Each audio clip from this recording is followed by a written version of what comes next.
Hello, Virginia. What a joy to be with you today. My fellow Americans, we are 105 days away from a great victory for the American people when we elect Donald Trump as the next president of the United States of America. You know, this last 7.5 years has been characterized by failed policies at home and abroad. Policies of Barack Obama and Hillary Clinton have weakened America's place in the world and stifled our nation's economy. And we're ready for change. We are ready to put a fighter, a builder, a patriot in the Oval Office of the United States of America. We're ready for Donald Trump right here in Virginia.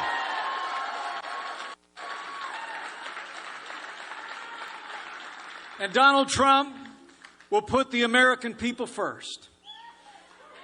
He'll put the safety and security of the American people first and foremost in his mind. With terrorist attacks abroad and inspired terrorist attacks at home, the American people want a president who will put law and order first at home and confront our enemies abroad. And that man is Donald Trump.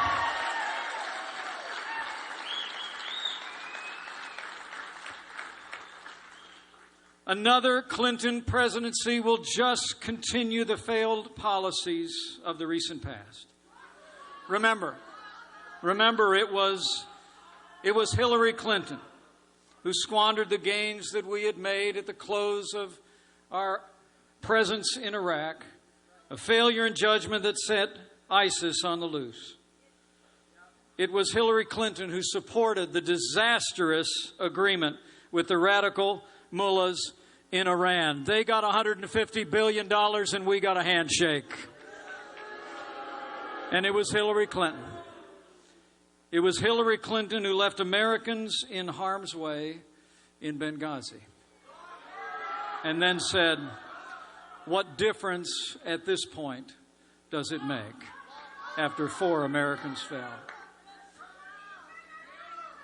Well, to all of those who wear the uniform here in Virginia, to all of our veterans who are with us today,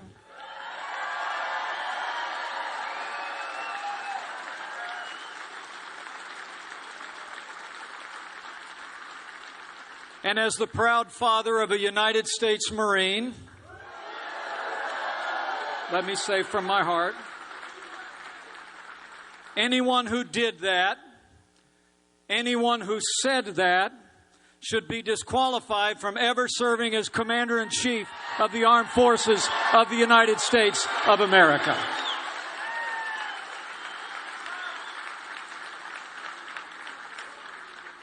You know, Donald Trump understands the frustrations and the aspirations of the American people, like no other American leader in my lifetime since our 40th president, Ronald Reagan.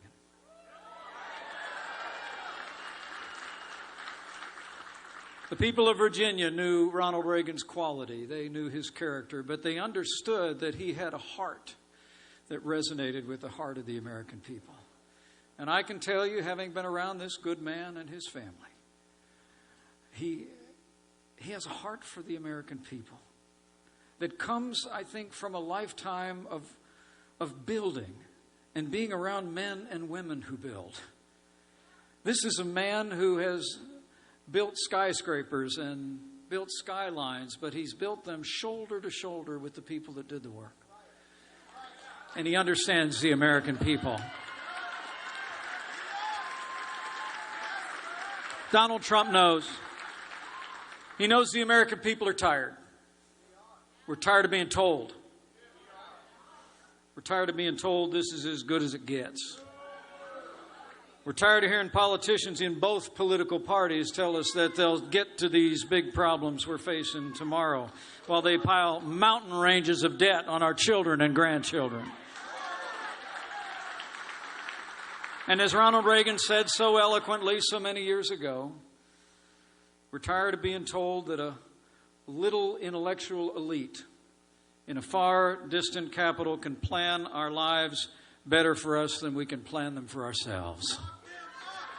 Donald Trump gets it, and we must decide here and now, this man will be our next president, and Hillary Clinton will never be president of the United States of America.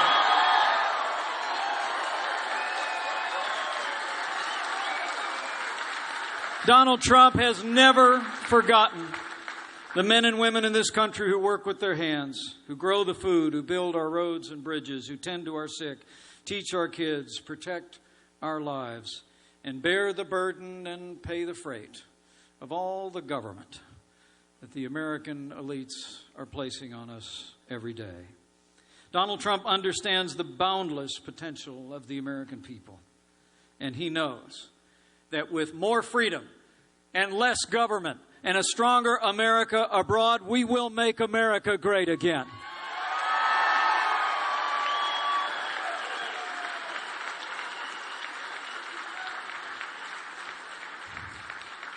You know, the other side just has more of the same. That's their agenda. That's what we're going to hear on television this week. More of the same. More government, more taxes, more regulation.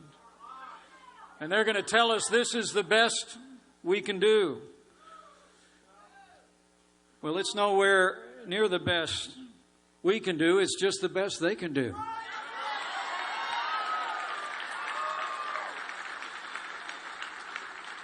Donald Trump knows that by lessening the tax burden on working Americans, by cutting red tape and regulations, by getting runaway federal spending under control, by having better deals with foreign countries, that will be a win for America and a win for our economy.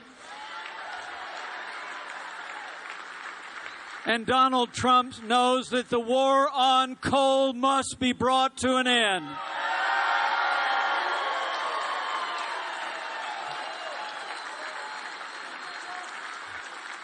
We don't need a president who promises to put, quote, a lot of coal miners and coal companies out of business. We need a president who supports an all-of-the-above energy strategy, and we need a president who digs coal. So our choice is clear in this election, my fellow Americans, citizens of the Commonwealth of Virginia. It's change versus the status quo. And I want to promise you, when we elect Donald Trump as the 45th President of the United States,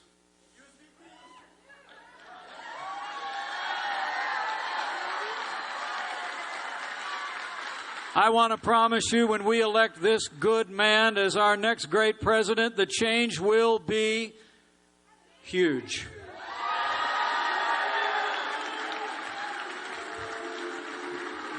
So, for the sake of our soldiers who deserve a commander-in-chief who will have their back, for the sake of hardworking Americans and businesses who deserve a president who will get Washington, D.C. off their back, and for the sake of a Supreme Court that will respect our God-given liberties, the sanctity of life, and our Second Amendment,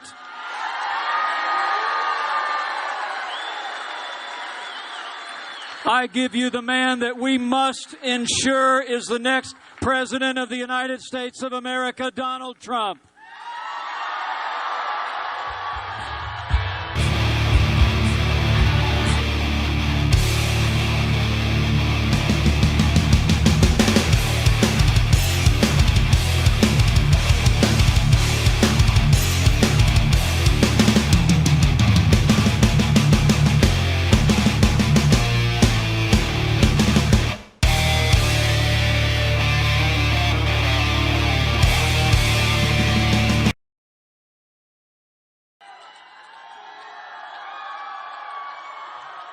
Who are they? Thank you, everybody. Great honor. This is a great honor. Great state. I have a lot of property. I have a lot of people in Virginia. pay a lot of checks, being every night, every day. A lot of great success I've had in Virginia over the years, and we have just phenomenal stuff in Loudoun County, as you know, and we have down in Charlottesville and some other stuff. A tremendous, tremendous, beautiful property. Charlottesville's right next to Thomas Jefferson. He was an architect. You know, he had great taste. He had great taste. He understood. That's some of the most beautiful land I've ever seen. So I love Virginia, and we are going to win Virginia. We're going to win Virginia. I'm going to go over some of the statistics when Tim Kaine was governor. They're not pretty. They're not pretty. They're not pretty. But before I do, I just want to say that Debbie Wasserman Schultz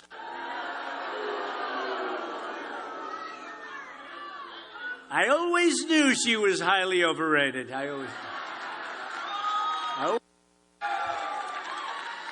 Not good. But she just got fired. They said, Debbie, you're fired. Get out, Debbie. Out. Boom.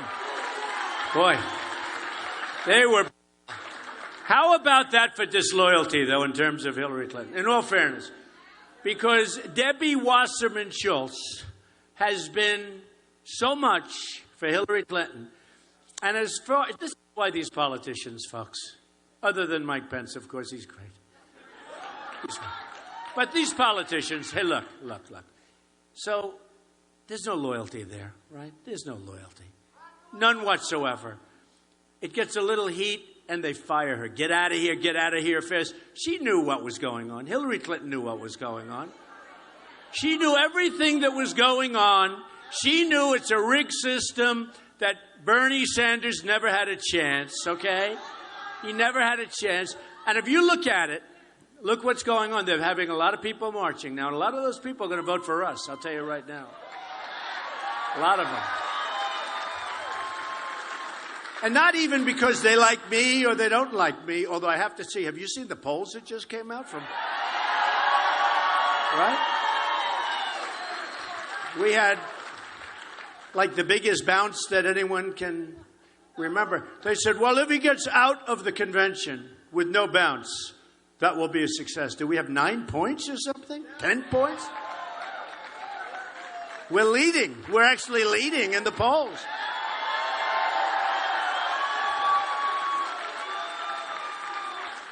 And the CNN poll was so good, I may have to start liking them again. I mean, I don't. No, they treat me unfairly. But you know what's more important? The poll. But you know, the big poll, that's November 8th. That's the poll we care about, right? But look how disloyal crooked Hillary Clinton was to somebody that put her life on the line. I mean, what she did in order to take advantage of Bernie Sanders and all of his supporters. Debbie Wasserman Schultz, what she did in order to make sure that the system, the rigged system, stays intact and Hillary gets it. And then you see the emails. Can you imagine? They talk about religion.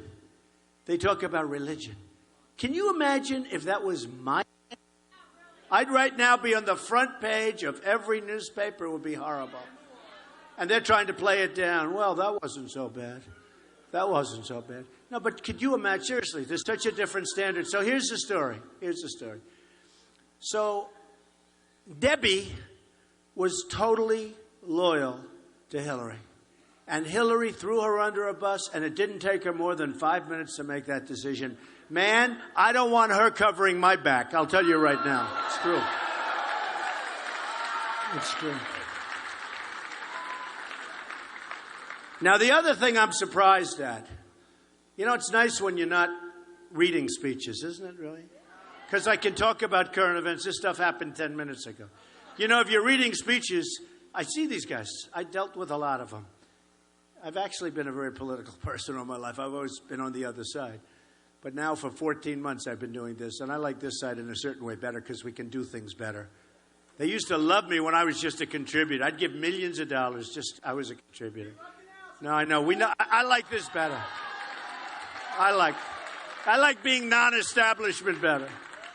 But with Bernie, when you look at what happened, the thing that surprises me most is how he folded. He folded. I thought he was really hanging out tough. Then they find these horrible emails talking about his religion, and is he Jewish, and is he an atheist, and what, and that's not going to play well. And man, that's rough. And that's not as bad as some of the other ones. And I said, there's no way that Bernie Sanders shows up to make a speech. There's no way that he can ever endorse crooked Hillary Clinton anymore. Right? There's no way. And today I see him trying to make the case. And his own people are out there booing. Okay? They're out there booing. So, it's pretty bad. Then I'll tell you, Hillary Clinton, I've been saying this for a long time, and I got it from Bernie Sanders, because he said she suffers from bad judgment. Right? Bad judgment. She suffers from very bad judgment. Her instincts are bad. They're no good. Her instincts are defective. Her instincts are defective. But she's low energy. She actually is low energy. She'll go home, she'll take a nap for 4 or 5 hours, and she'll come back. No naps for Trump. No nap. I don't take naps. We don't have time. We don't have time. You ever see Hillary where she comes out and she'll read a teleprompter for a little while, and then she'll go home, you don't see her for 3-4 days, and then she comes back. And then they used to, I remember in Iowa, they'd put like 3 or 4 people, really nice people in there sitting around a little table. And everyone's saying, well, I'd like to ask her a question. No, you're too tough. This is what we have. How do you think ISIS is going to react? Yeah, I don't think so, right? I don't think so. Not going to be good. No, we have tough enemies out there. We have tough, mean, vicious, horrible people. These are horrible human beings. We need toughness, folks. It's about time. We need strength. We need toughness. We need smarts. We need warmth. We need compassion. We need everything. We need everything. But we don't need somebody that goes home and takes naps. We don't need naps. But what did surprise me was that Bernie was so soft on this. I was amazed, because I watched the speech, we must vote for Hillary Clinton. I mean, the hatred he's got, but why would he do that? He looks better if he didn't do it. To me, hey, what do I have to do with it? I don't care. Whatever he wants to do. But could you imagine if what's taking place now with the Democrats took place in Cleveland? And by the way, I have to tell you, Cleveland did an amazing job. Thank you, Ohio. Thank you, Cleveland. What a job. I spoke to the police chief, Calvin. Did a phenomenal job up there. But what we had, and the Secret Service, working with the Secret Service, what a job they did. But Cleveland's a beautiful place. I mean, really, I was so happy. We had no problems. They were trying to show, I know they showed this one square, where it was this big square, and they had a few people. They bring the cameras in close, really, because they don't want to show all the beautiful grass, with no people on it. And you know why? I'll tell you why. Because people like our message. People like our message. They really like it. And if you look at Philadelphia, I went to school in Philadelphia. I love Philadelphia. If you look at Philadelphia, what they're going through right now, it looks like a lot of people, and it's 100 degrees out. And speaking of that, by the way, I don't know if you saw, did you know I went to the other room?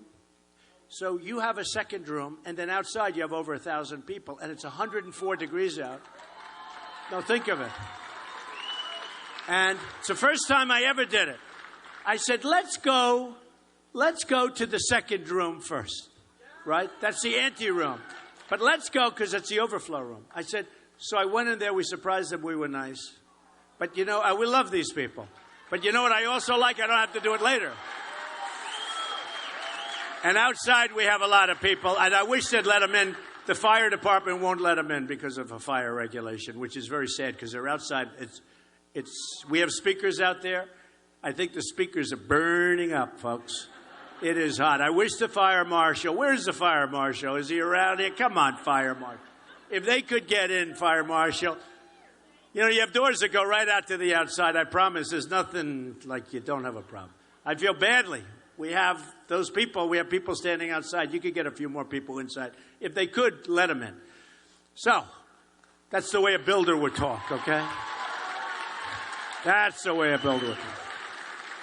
So you had the firing of the head of the DNC, and that was a vicious firing. A lot of things happened. You had her firing.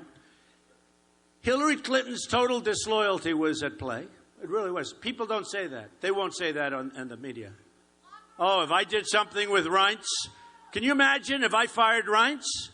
I wouldn't do that because Reince has done such a great job. Reince Priebus.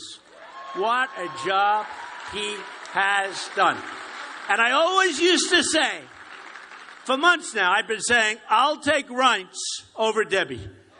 And everyone said, oh, but Debbie's a superstar. I said, so is Reince. And then it turned out that Debbie flamed out, and she's gone, but the disloyalty was incredible. And I really mean that because, honestly, whether you like her or not, she worked very hard to rig the system so that Hillary got it. It's true, right? It's true. No, it's true. She worked very, very hard to rig the system. Little did she know that China, Russia, one of our many, many friends came in and hacked the hell out of us. Can you imagine? Can you imagine what they're hacking? I guarantee we'll find the 33,000 emails.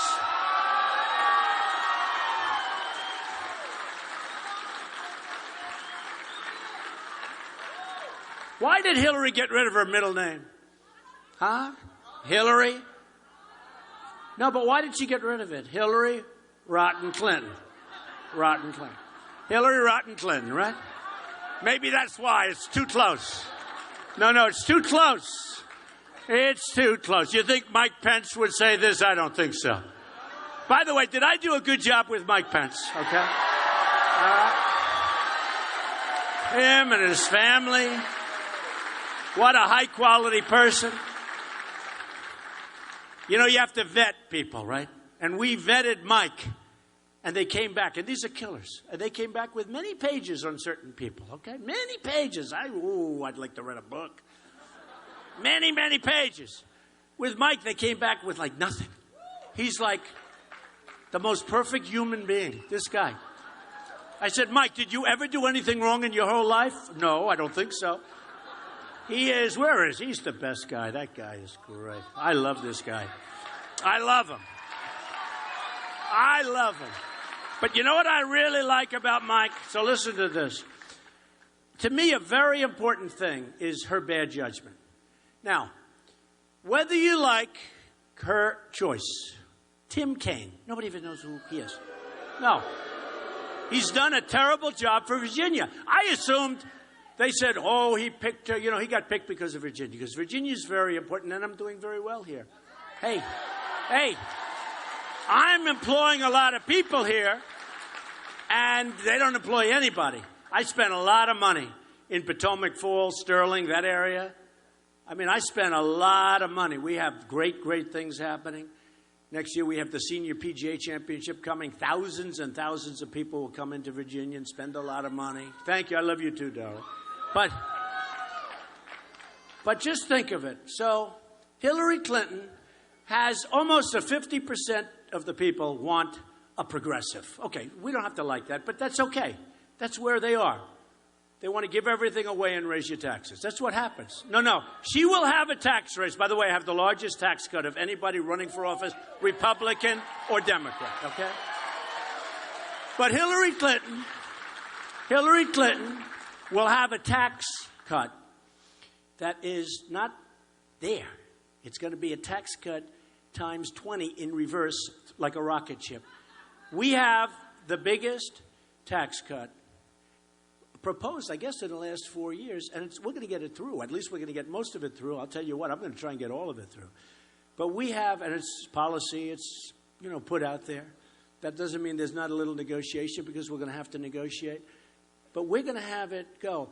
Hillary Clinton's going to have one of the biggest tax increases in the history of our country, because what she's proposing, you're going to have to pay for. Very simple. Very simple. Now, maybe she'll, after she gets rid of Bernie, get rid of all this stuff. Okay, it doesn't help you, by the way. But what she's proposing, she needs to have a massive, massive tax increase. Now, nobody ever talks about that. Do you notice she never talks about who's going to pay for it and how they're going to pay? But just statistically, she's going to need a very major tax cut. But here's something to me that's very interesting. 50% of that party is Bernie Sanders, almost.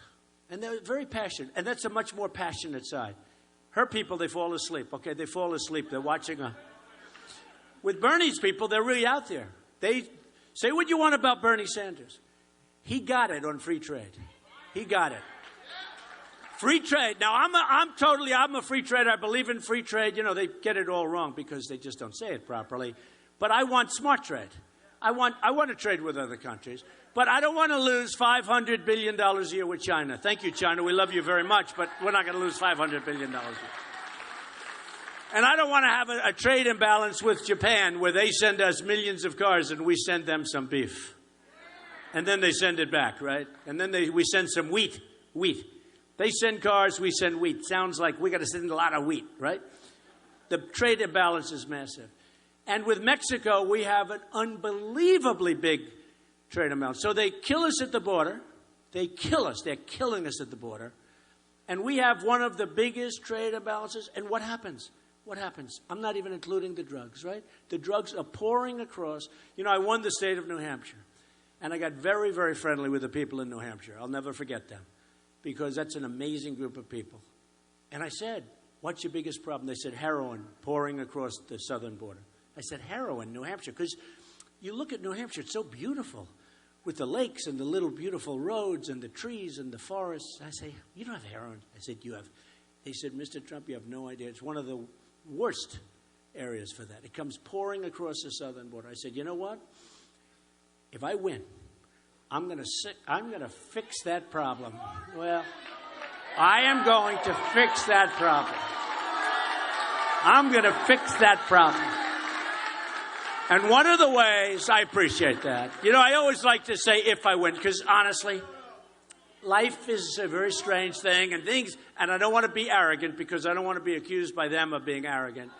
So I'll say if. But it better be when or I'm going to be very angry at you folks from Virginia. From Virginia. But the folks in New Hampshire, and you're having the same problems, but they're having it for whatever reason disproportionately badly. Heroin is pouring across the border. And it's going all over the country, by the way. Everybody's got the problem. You buy it for less than a candy bar. And our youth is being poisoned, and plenty of other people.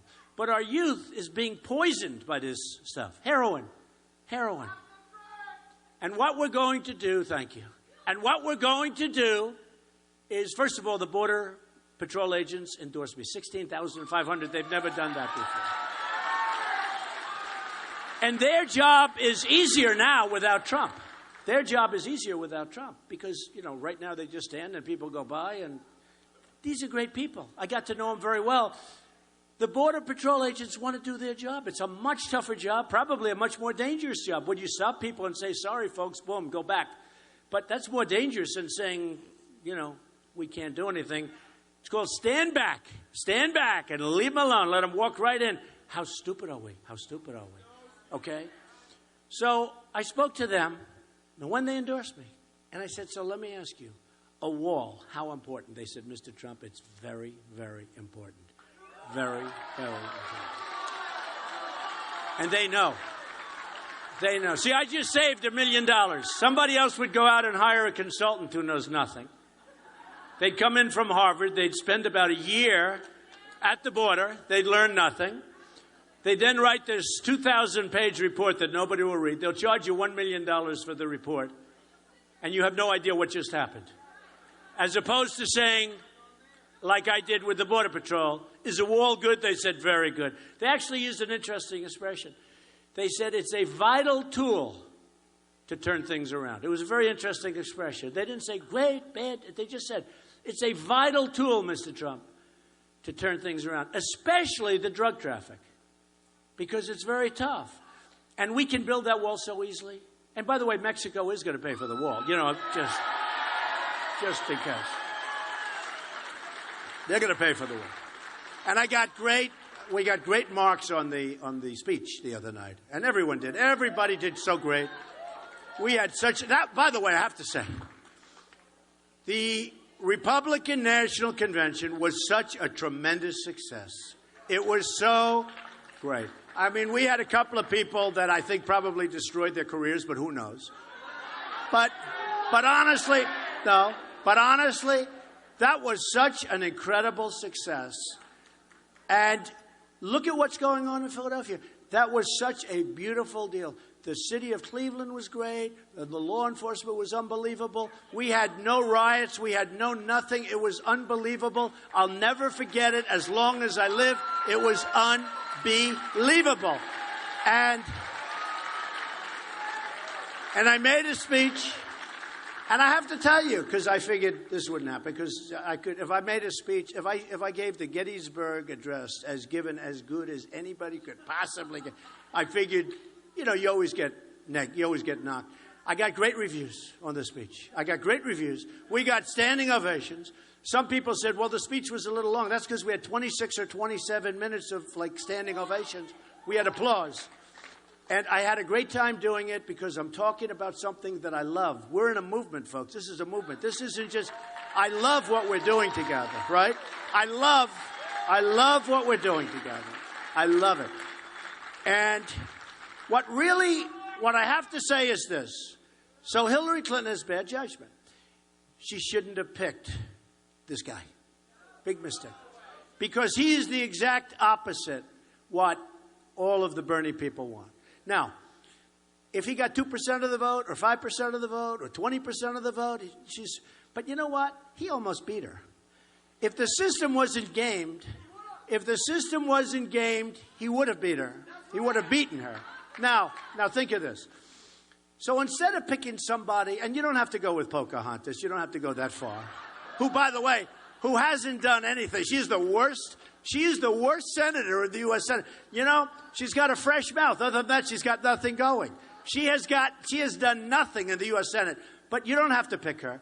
But you could have picked a liberal person. And we understand it. We can live with it. And, you know, she could have had party unity. Instead, they have thousands and thousands of people going crazy because she didn't pick somebody representative. She didn't pick somebody representative of what's going on. Let's look, again. She's got bad judgment. Whether it's Libya, whether it's Benghazi, whether it's at night with the calls, everybody's calling. The only call she answers is her friend calls. She picks that one up. But she doesn't pick up the calls for help. She's got bad judgment. Bernie Sanders said she's got bad judgment. She's got bad judgment when it came to picking a vice presidential candidate for that side of the party.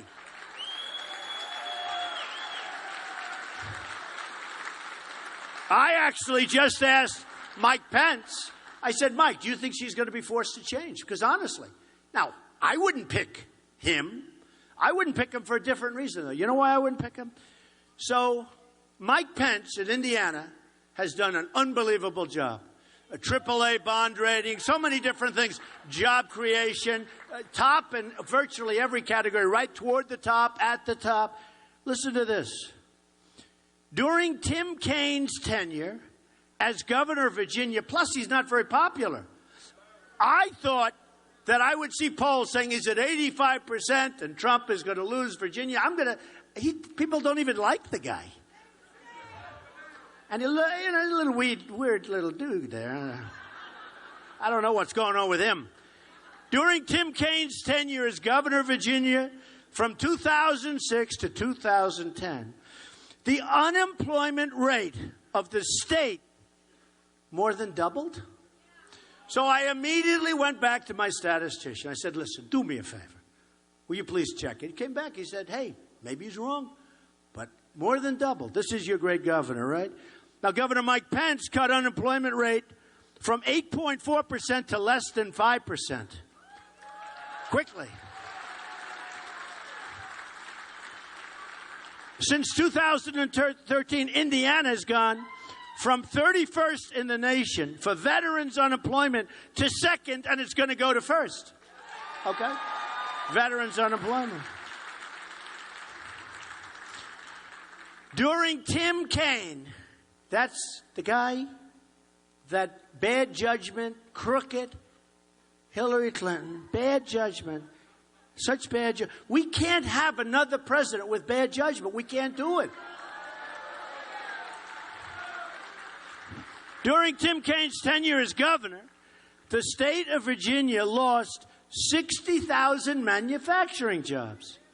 Now, Indiana gained 30,000. Now it's a different time and different everything. He was, so I'm not comparing. They're not, because they'll say, well, one was here, one was there. But I'll tell you, if Mike Pence or me was running Virginia, we'd do great. This guy did a lousy job. You know why? He's a political hack. That's why. He's a political hack. Look what he's done. Look what he's done. He's always been in politics. He likes politics. He wants to be in politics always. Okay. During Tim Kaine's tenure as governor of Virginia, it averaged almost no GDP growth.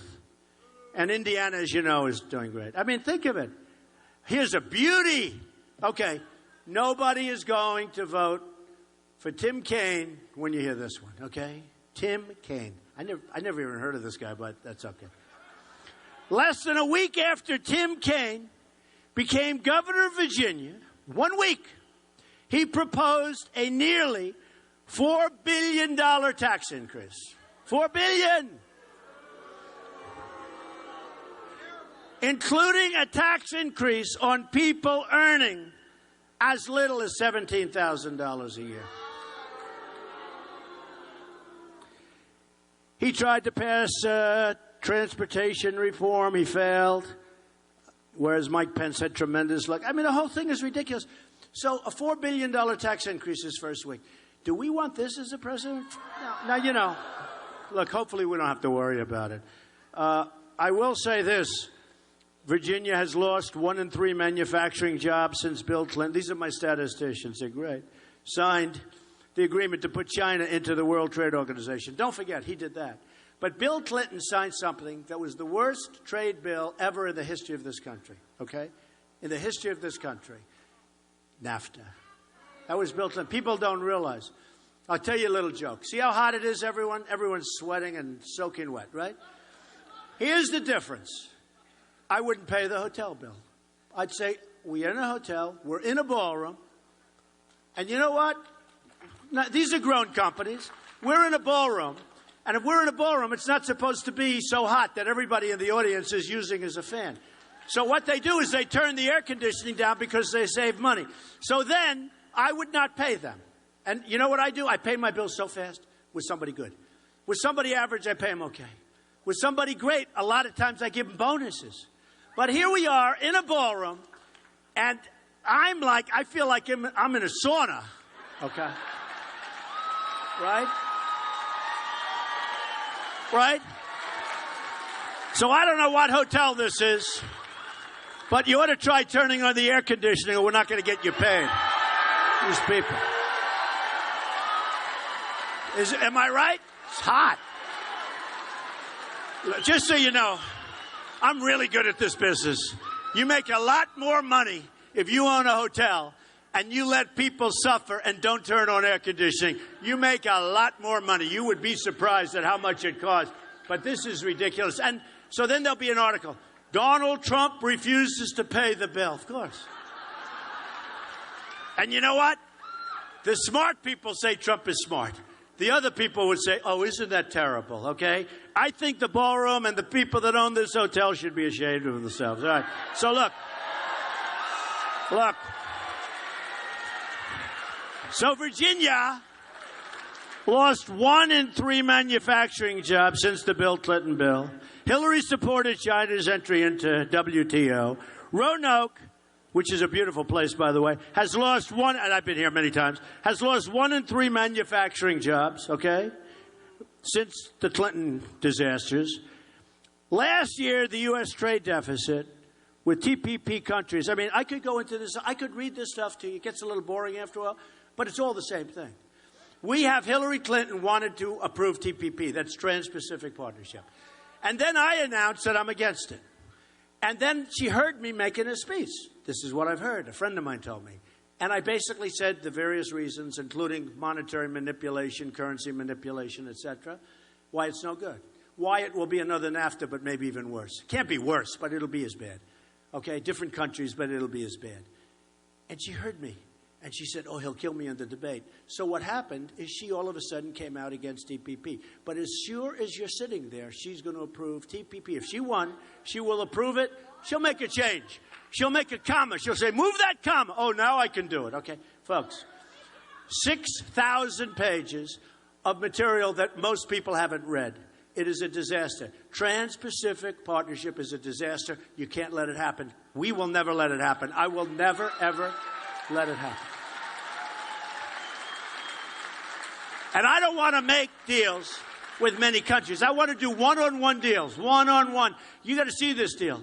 It's like a fancy jigsaw puzzle. Lines going here, here, there. So if one of the country misbehaves, you can't do anything because you're sort of locked up into this very complex agreement. And believe me, it's just like Obamacare. Thousands of pages, and nobody in Congress read it. And now it's a disaster. And we will repeal it and replace it with something fabulous, okay? All right?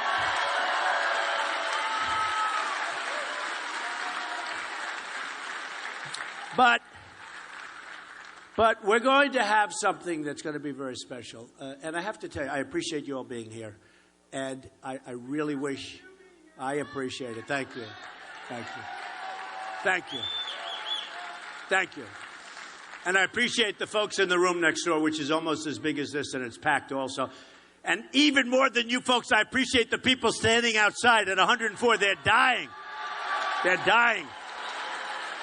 Although I venture to say that they're more comfortable than I am right now. It's probably, I think it's actually cooler outside than it is in this damn ballroom.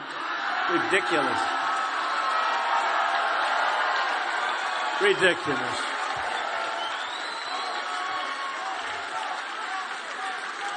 But you know what? I'll tell you, you know what I love? Look at this room. It's packed. You know what I love? And the other room's packed. What I love? Nobody left. Not one person. I always watch the doors. If I see doors starting to open, people pouring out, I usually stop. But that never happens with me. Never, ever. But I stop. Nobody leaves. Because you know what? We're in this together. We're in this together. This is a movement. So Time Magazine just did another cover. I talk about it. You saw the one from the back of my head, right? It's pretty full back there. You know, could be better. Could be better, but not bad. But a picture from the back of my head. The guy was standing right over me with a camera like this. I studied that picture very closely. I didn't read the story, but I did study the picture. No, I think that's number 5 or 6 that we've had. So I think I've had 2 in my lifetime and 5 or 6 in the last few months where, you know, we had this incredible thing going on. And they call it a movement. And Bill O'Reilly calls it a movement. He's never seen anything like it. He said in his professional career, in his whole lifetime, he actually said, this is the single greatest political phenomena that he's ever witnessed. And Britt Hume said it, and a lot of people have said it. And I really mean this. It's not about me. It's about you. I'm a messenger. There's a group of people in this country that's massive. You know, they used to call it a silent majority. I don't use the term. It's a noisy majority because we've had it. We've had it with the Iran deal. We've had it with our depleted military. We've had it with no borders. We've had it with education where we're ranked right near the bottom. We're doing horribly. We've had it where they want to essentially abolish your Second Amendment. You have no protection for yourself. All right? We've had it. And by the way, the NRA endorsed me, and they're great people. 100%.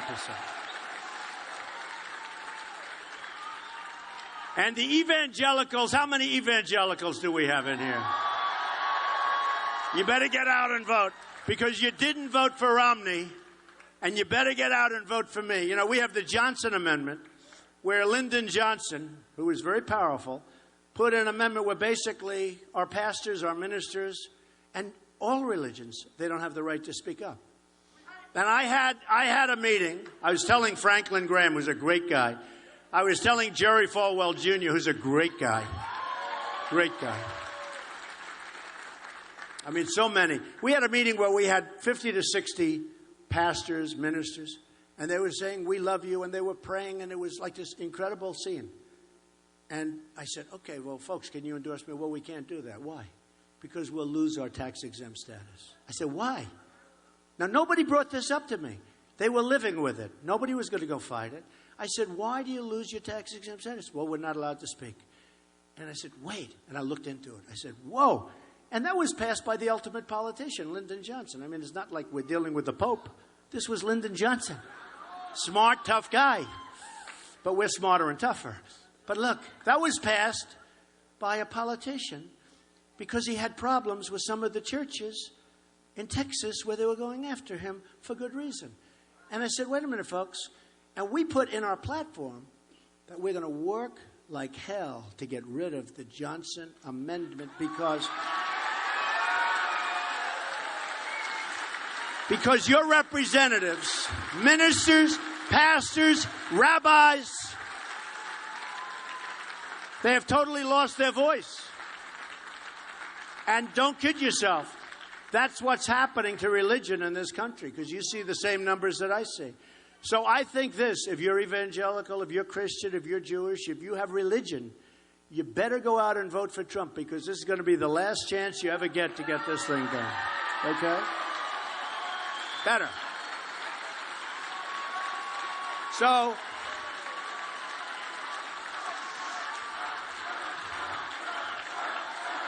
thank you. Thank you. Thank you. And I said in my, I will say this. I will say this. I said in my speech the other night, and I meant it. I thanked the evangelicals because I won. I got these tremendous votes. They say, Trump can't win South Carolina, right? I said, why? Because I'd have these tremendous crowds. I won with the evangelicals. I won all over with evangelicals because they get it. They're smart. They understand. They know I'm not perfect. I'm not perfect, but they know I love them, and they know I'm going to fight for them. Better than somebody that is perfect, okay? I'm going to fight for them. And I'm going to fight for other religions. I'm going to fight for people to be able to speak. And actually, when they said this to me, I was in an office building very high up, and I'm looking down. And I said to these powerful pastors and these powerful men and women, just powerful people with tremendous strength and energy and conviction. And they're in the room, and it was beautiful, the voices. And I said, but that means that you're less powerful than those people walking down the street. I pointed to the street. Because they have a right to talk, and you don't. You don't have your right to talk, okay? And that's our religion. That's our religion. In my case, I'm Presbyterian. I'm Protestant. But that's our religion. And my minister, who I like a lot, doesn't have the right to speak. We're going to end that, folks. You got one chance. We're going to end it. So you better go back to your churches, and you better get everybody to vote. Because 4 years ago, they didn't get up, and they didn't vote for Romney. And to this day, a lot of people don't understand it. And some people do understand it, frankly. But you better get up, and you better vote. Because if you vote, if you think about it, if you take Christian, Jewish, take some of the Catholic, take the religions, it's bigger than men and it's bigger than women, right? It's bigger than men. You know, men are 50%, women are 50%. The religion's like what, 80%, right? If you get up and vote, we're going to get rid of that, and we're going to free up great people to go and speak what they want to speak about, and they should be able to speak, okay? It's very important.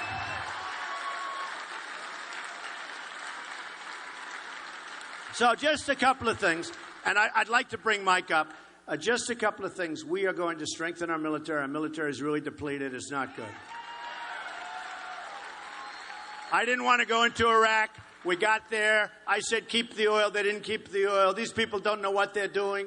You know, in the old days, you're in a war. To the victor belong the spoils, right? Today, we get nothing. Trillions of dollars in cost. Thousands and thousands of lives lost. We got nothing. Iraq is a disaster. The Middle East is worse now than it was 15 years ago by a factor of 20. Okay, if we would have done nothing, we would have been much better off. We got to build up our military. We never needed it so much. We never needed our military so much. So we're going to take care of our country. We're going to take care of our vets. We're going to take care of our people. We're going to make America great again. And I have to tell you, one of the really good decisions, because I laugh when they say, do you think Mr. Trump likes Governor Mike Pence? I love this guy. He's great. He's great. And everybody does. I'm getting such great marks and such great reviews. Unlike Hillary, did I ask you before, do you think she'll change? He looked at me and said, no way, because it's hard to do, right? She may be forced to change. He actually, I'll tell you, Tim Kaine stands for the exact opposite of all of the Bernie Sanders people. I mean, it's ridiculous what she did. Again, bad judgment. So I'm going to have Mike say just a few of the final words, and I'm going to sit down and watch him. He is some great person. He's got some wonderful family, and we are having such fun going all over the place. And so Mike can finish off, and I want to thank you, folks. Thank you.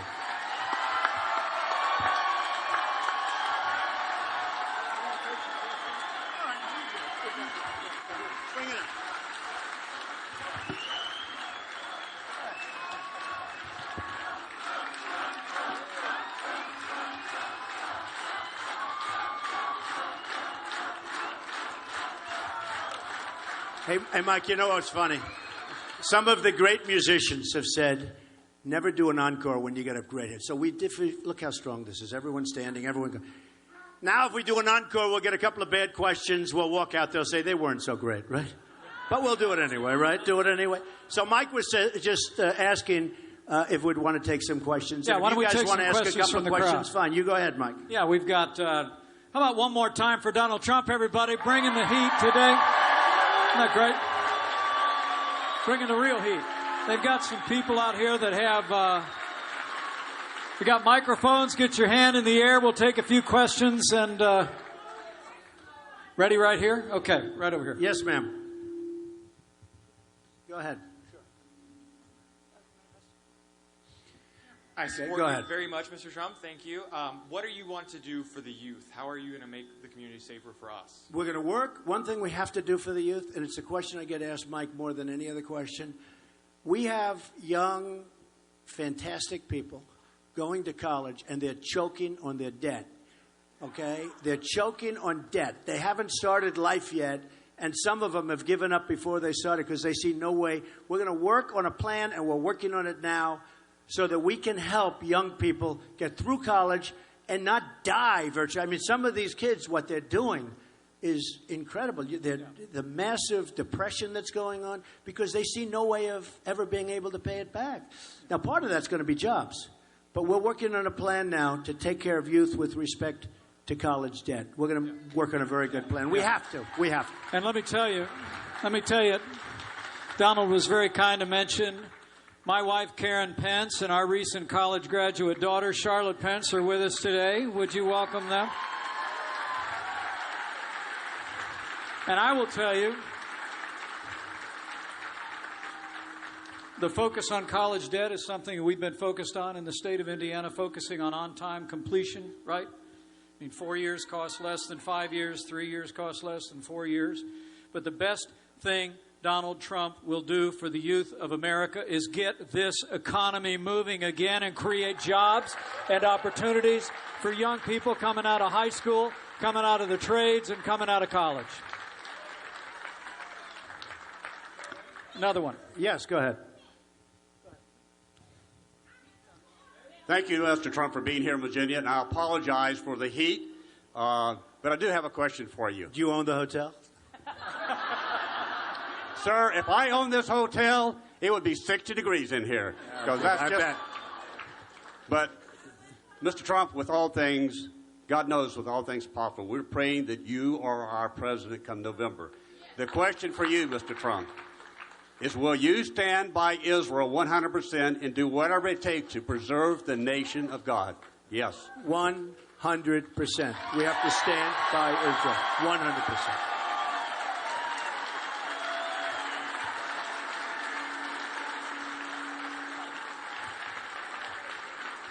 Yes. Yes. Hello. Hello. I have one question for you, Mr. Trump. These are usually the toughest questions. What's your name, son? What's your name? Jacob. Jacob? Jones. Jacob Jones? Hey, Jake, go ahead. I have one question for you, Mr. Trump.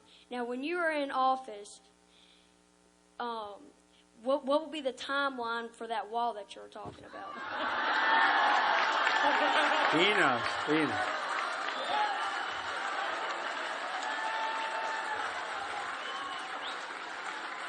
Jacob, that wall will go up so fast and be so big and powerful and as good looking as we can make it that your head will spin, okay? Believe me, it's going to go up fast. Thank you.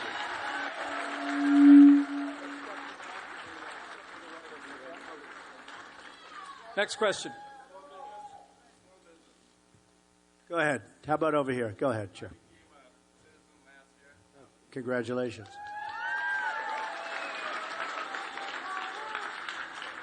I have a small business in Roanoke, an upholstery shop. What are you going to do for businesses like us who is just 1 or 2 or 3 people working? Cut your taxes and no more crazy regulations, okay? Thank you. Big, right? Thank you. That's All what I right? want. The regulations are out of control. You know, Mike, so I've been all over the country, and I would have always said taxes would be like the biggest thing. If I had my guess, I would say that people are more angry about regulations than the fact that we pay among the highest taxes in the world. That's right. So we'll cut the regulations, okay? Yeah. Can I also say I grew up in a small business family in a small town in southern Indiana. And one of the reasons after I became governor of Indiana, the first thing we did was we cut taxes across the board. We cut the income taxes because what this businessman knows is most small business owners file their taxes as individuals. And so with the Trump plan to cut taxes, we're going to lower taxes on individuals. We're going to lower taxes on small business. And I promise you this man's going to repeal Obamacare lock, stock, and barrel. We're going to get red tape off your back and let you grow. Okay. How about one more question? One more. One more. One more. Who's got a good one? Who's got a good one?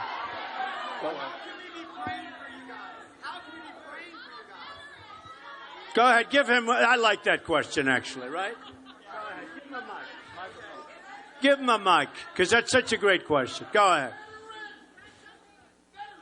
God bless America. All right, it's on now. Checking. Okay. The most important question of all, of course, is how can we be praying for you? We love you so much, Donald Trump. And Mike, we are so proud of you guys. You guys are our anthem. You guys are supporting the Constitution better than we ever could have thought a candidate could. Both of you are champions and patriots. We love you. We're proud of you. And we want to pray for you. Maybe not. Why don't I just pray for you guys right now?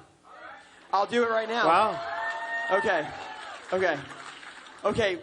Lord, we thank you so much for what these men represent in this country. We thank you that your hand is upon them and that they are called up and raised up for this time. And we are asking right now that they will be able to stand firm against the vials of the enemy, God, against Satan. We live in a supernatural world. Look at this ball we're on. We're held down by gravity. 2 inches closer to the sun, we'd all burn. 2 inches further away, we'd all freeze. So we just ask right now, God, that we'll humble ourselves and realize that we are created and we need your help and your support to make them the vessels that they need to be to stand up for freedom, the freedom that you authored in our Constitution. In Jesus' name we pray. Amen. Wow. Are you a minister or a pastor? Wow. He is. Thank you, Reverend. Now I feel better. He is. Thank you. Very. So, ladies and gentlemen, I just want to thank you. That's a great way to end, actually. But I just want to thank you for being here. So important is on November 8th, you have to get out and vote. If for no other reason, remember this. Remember this. Strong defense, strong borders. But remember, Supreme Court justices. We're going to be appointing, and Mike will be right there with me. And we'll be picking the best right off that list. But we're going to be appointing anywhere from 2 to 5, it could even be. And if you put the wrong people on, you're back to Venezuela. This is Venezuela. So let me just tell you, if you can, get your friends, get everything you have to do on November 8th. Please get out to vote. It's going to be tough. Because it's a stacked deck. It's a rigged system against all of us. The reason I won is because we had such an outpouring of love. I mean, the numbers were so big they couldn't do anything about it. But let me tell you, you got to get out on November 8th, and you got to vote. You got to get your friends and your family and everybody and vote. Okay? Thank you all very much. We love you. We'll be back. Thank you. Thank you. Thank you. Thank you, everybody.